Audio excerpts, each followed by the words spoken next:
ceux qui connaissent le Congo. Son travail était de pouvoir livrer les carburants.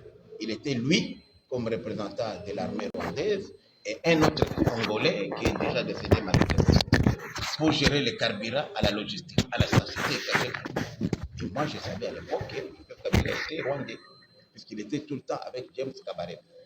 C'est après que j'apprendrai que c'était le fils de Kabila, même pas un fils adoptif, un fils biologique.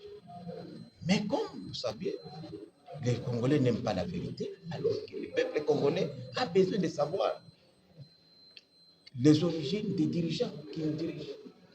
Aujourd'hui, c'est la première fois qu'on a un chef de l'État. Évidemment, il y a Félix Tshisekedi, il y a aussi Kasavubu Joseph, qui on connaissait au moins les parents, on connaît les écoles où ils ont fréquenté, on connaît les terrains de foot où ils ont joué, on connaît leurs amis. Mais qui connaît aujourd'hui les collègues qui ont étudié avec Joseph Kabila? Qui connaît l'école où Kabila a étudié avant de venir au Congo? Vous savez que ce sont des questions. Même Mobutu aussi, j'ai été aussi ministre de Mobutu. J'ai eu la chance, moi, d'être ministre de Mobutu. J'ai été aussi ministre de Kabila. Et je vous dis que chaque mois, il est payé 66 millions de dollars. Il était payé. J'étais ministre de l'énergie. Et à l'époque, on les payait dans le budget de mon ministère, couvrant notre contribution à la Sinelac. La Sinelac, en fait, c'était l'entreprise commune entre nous, d'électricité, entre la RDC, les Rwandais et les l'argent était payé au Rwanda, comme les Rwandais disaient qu'elle donnait de l'électricité des Ruzizi, elle avait préfinancé. Mais ce préfinancement-là n'est jamais fini. Et jusqu'à l'arrivée de Félix Tshisekedi, les 66 millions de dollars étaient payés. Je suis ancien ministre de l'énergie, je vous dis que ça sortait de mon ministère. Et lorsque Félix Tshisekedi a arrêté ces paiements-là, ça a posé un problème. Je pense que c'est un secret professionnel. Ceux qui ont été à la tête de ce ministère-là pourraient témoigner. Et moi, j'avais posé la question, on m'a dit que non, c'est la contribution de la RDC à la Sinelac. J'ai même organisé une mission de contrôle. J'ai même un collègue député qui est ici, honorable, il est maintenant devenu député, honorable Soumaïli. Honorable Soumaïli, Emile est ici, il était à l'époque un de mes collaborateurs dans mon cabinet. J'ai fait la même mission avec eux. Donc c'est une histoire bien connue.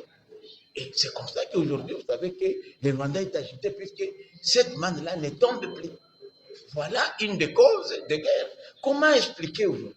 Puisqu'on peut croire, qu'on peut dire tout ce qu'on dit, que Jean-Pierre Bemba a fait de la politique. Non. C'est Kabila qui a combattu, soi-disant, l'M23. Et pendant ce temps-là, après la défaite de l'M23, les héros de la guerre, général Baouma, colonel Mamadou, tous ces héros-là, les Mbouda Mabé, par de morts curieuses et suspectes, sont tous passés. On peut se demander comment ces héros-là sont morts dans des circonstances mystérieuses. Jusqu'aujourd'hui, on n'a jamais expliqué. Et on voit aujourd'hui la même personne qui a combattu l'M23. M23 est défait, c'est fini, non, vous avez gagné la guerre. Il va encore les suivre en Nairobi, négocier avec qui? Avec qui? Avec Kagame à côté et Museveni. Et après, 10 ans après, ces gens-là reviennent ici. C'est lui qui devient encore chef de guerre. On va te demander la question, mais il y a quelque chose qui ne marche pas. C'est pourquoi on se pose est-ce que Kabila est-il réellement congolais? Nous ne savons pas la mère de Kabila, la vraie mère biologique. Moi, je suis Moussaïd. J'ai connu Maman Sifa depuis des années avant même que Mouzé n'arrive ici. Parce qu'on allait à l'étranger. Je n'ai jamais entendu parler d'un de ses fils qui s'appelait Joseph Kabila. Mais à l'époque, on ne peut pas parler. Je crois que les Congolais, ces Congolais ont besoin quand même de savoir le passé de leurs dirigeants. Ce n'est pas mauvais de finir. Et si lui, Joseph Kabila, persiste et a dit qu'il est le fils biologique de Mouzé Laurent de Kabila, mais pourquoi il refuse de faire l'ADN? Le corps de Kabila est ici, de Mouzé. On n'a qu'à prendre les sangs et faire les tests d'ADN. C'est possible. Aujourd'hui, avec la technologie, le corps est là, on peut tester. Mais Kabila Joseph a toujours refusé ça. Même son nom n'était pas Kabila Joseph. Quand il est venu à Goma, on ne l'appelait pas Kabila. Moi, c'est ici à Kinshasa, quand il est devenu général et commandant des forces terrestres, que j'ai appris qu'il s'appelait Kabila. Il ne s'appelait pas Kabila à Goma. Est-ce que vous avez déjà rencontré...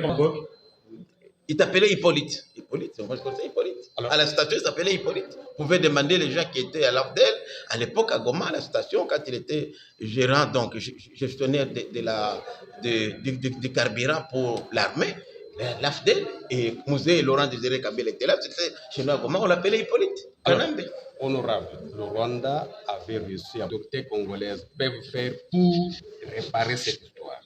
Bon, moi je crois qu'aujourd'hui, nous voulons la réconciliation. On ne peut pas parler de réconciliation s'il n'y a pas de vérité. Il faut quand même qu'il y ait la vérité. Qu'on sache d'abord qui ont couvert Kabila jusqu'à aujourd'hui. Bon, l'effet professeur, il est mort là, Katangé là, qui était même ministre. Hein? Qui avait reconnu que c'est lui-même qui avait donné le nom de Kabangé à Kabila. C'est lui qui avait, il a reconnu. Et qu'il avait eu mission, c'est ça qu'on a fait de lui gouverneur, il a dit de son vivant que c'est lui qui avait eu mission à faire accepter Kabila comme Congolais. Mais pourquoi aujourd'hui les Congolais, les autres complices, ne font pas leur mea culpa? Ceux qui ont prétendu être cousins de Kabila, même et leur oncle et tante, ces gens-là doivent être sanctionnés. Il faudrait qu'une information judiciaire soit ouverte pour connaître les origines de Kabila, comment le pays a été infiltré à ce niveau-là jusqu'à abriguer la magistrature suprême. Kabila n'est pas seul, il y a eu des complicités congolaises et les gens qui sont encore là aujourd'hui, qui l'ont accompagné. Ces personnes-là doivent être sanctionnées puisqu'ils ont fait du mal et du tort au pays. Pour terminer, Jean-Pierre Bemba, on va plus loin, il dit que ça avait facilité l'audience à Emmanuel Macron aux évêques de la Cinco. Vous avez aussi cette information? Je le confirme puisque parmi les évêques, bon, on lui avait, lorsque les délégués de la Cinco et de la SSC ont quitté ici, la première personnalité a été rencontrée, c'était bel et bien Paul Kagame. Pour eux, ils disent qu'ils voulaient aller à Goma rencontrer Nanga et les autres, mais ils ne pouvaient pas entrer à Goma sans passer par Kigali pour arriver. Ça peut être vrai ou faux. Mais en rencontrant le président Macron, ils lui ont dit non seulement, et en rencontrant le président Kagame, non seulement ils lui ont demandé de leur faciliter l'audience auprès du président Macron, mais de leur faciliter aussi l'audience auprès du président Museveni et d'autres leaders. Ça, ils l'ont demandé, ils ne peuvent pas le cacher. Ils l'ont demandé en plein air, en pleine audience.